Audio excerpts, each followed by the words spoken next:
Okay, this is a quick video about Finland's bike paths. So when I lived in England, I quite liked cycling, but I was always put off by just the risk factor, you know, too many cars on the road, and bikes and cars have to share the same road space. In Finland, you actually have these designated cycle paths, so I tend to cycle a lot more here. So I'll just show you some of these.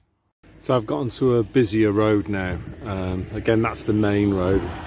And then you've got this bike path here that leads towards Pori. I'm actually going to go to this fantastic 50-metre outdoor pool.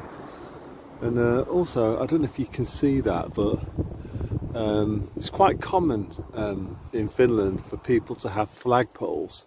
And on the, I don't know, probably 25 days a year, something like that, people put up the Finnish flag. The flag there is a regional flag, which for this region called Satakunta, which is part of, well, Pori's part of it. Yeah, and again, I just find this really interesting that in the UK you would never have that, because it would be deemed as, I don't know, putting up your flag would be deemed as being far right or something else that's kind of stupid. Another thing that you'll see here is that there's still quite a bit of farming. This is an old farmhouse. I think that's storing grain and stuff like that. And I'll stop in a minute and show you some of the fields. Okay, so I'm about halfway there to the pool now. That's another big road that heads into town. This is the smaller one. So there's no way, for example, I could cycle on that big road there. It's just way too dangerous. It'd be like cycling in Britain. You know, from my point of view as an economist, the private costs of cycling would be greater than the private benefit. The main private cost being the risk of being knocked over, which probably be even higher than the risk of me dying from COVID-19. You know, that type of really high risk. What we got here, again, I think is quite interesting, is another farmer's field. I think this is growing wheat, looks like it.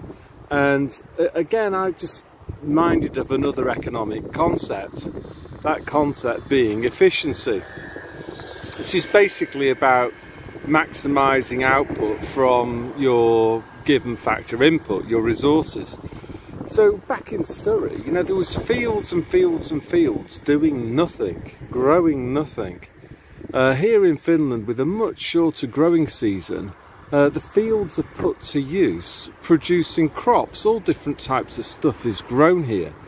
So as a result of that, Finland is less dependent on food imports, which is a good idea. You know, first off, they'll run a much, well, they won't need to run a current account deficit if you manage to produce domestically, so you become less dependent on imports. And then the other thing about it too is just security, food security. Again, what lockdowns have shown is that global supply chains can be quite fragile. And I really hope I'm wrong on this, but a lot of people are prophesying supply chain disruptions, which will be a much bigger problem for the UK, which has a more you know, globalised supply chain. There was a friendly Finn waving.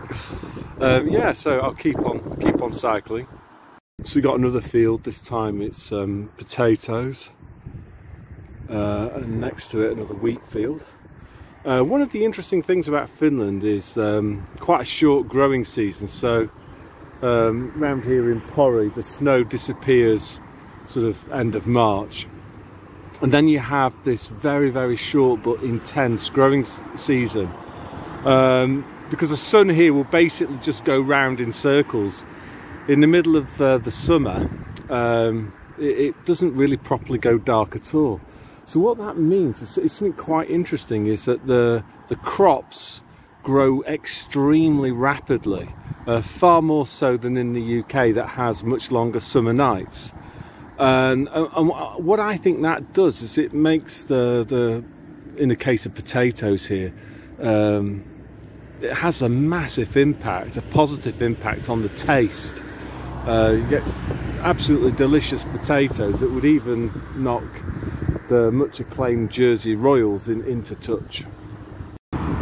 So heading towards the centre of town, so you can see the traffic's picking up, but again, you know, there's a designated sort of cycle path, so there's no problem. So I better get going. We're on green. Else that's quite interesting. In this part of Porridge, a lot of the buildings are made of wood, and many of them were built after World War II to house soldiers that fought against Russia. Russia invaded Finland in 1939 in the Winter War. So this is the last bit of my journey before I hit the swimming pool. One other thing that I've just been thinking about here is, you know, could the UK actually operate this sort of system? Boris apparently is very big on cycling. He's self-evidently pursuing a green objective that involves a lot of top-down government control. But could he actually create a system like this in Finland, where cycling isn't just something that people, fat middle-aged blokes do with lycra to kind of pose and do, but it's actually a means of transport for many, many people? Would it be actually possible? I don't think it would be, because of the road layout in the UK. Many of the roads are just too small. The pavements are maybe, I don't know, 3 foot across, so there's just like no way that you could actually do it. The only way that it quite possibly could be done is by dramatically reducing the UK's population. I think Stanley Johnson, Boris's dad, has said that the ideal carrying population capacity of the UK is 15 million. Which is, you know, a reduction of about 70% on the UK's current population. If you got the population down and banned cars, then maybe Brits, the people left, the 15 million left, could perhaps cycle on the roads. Maybe you'd need special USSR-style ZIL lanes for the likes of the technocrats, so that they, because I'm sure they wouldn't be giving up their cars, it would only be the small people. Anyway, yeah, I'm nearly there now. So I've actually arrived in the area where the swimming pool is. It's a big sports complex, so over there you can see the football stadium with the floodlights. There's also a smaller Finnish baseball stadium, and then over there is a much bigger indoor facility where people can play football on a full-size pitch, astroturfed in the winter, you know, when it's like quite cold here. And then over there at the end, if you can see, there's a similar sort of indoor tennis kind of hall, again, so people can play in the winter months. Yeah. Okay, just one more thought. I'll just turn the camera around. Yeah, so swim's all done now. So let's just think about tax. You know, it obviously costs money to build all of these facilities. And what I think is that if tax money is spent wisely on things that people want, like really high quality leisure facilities, people will be quite happy to pay those taxes.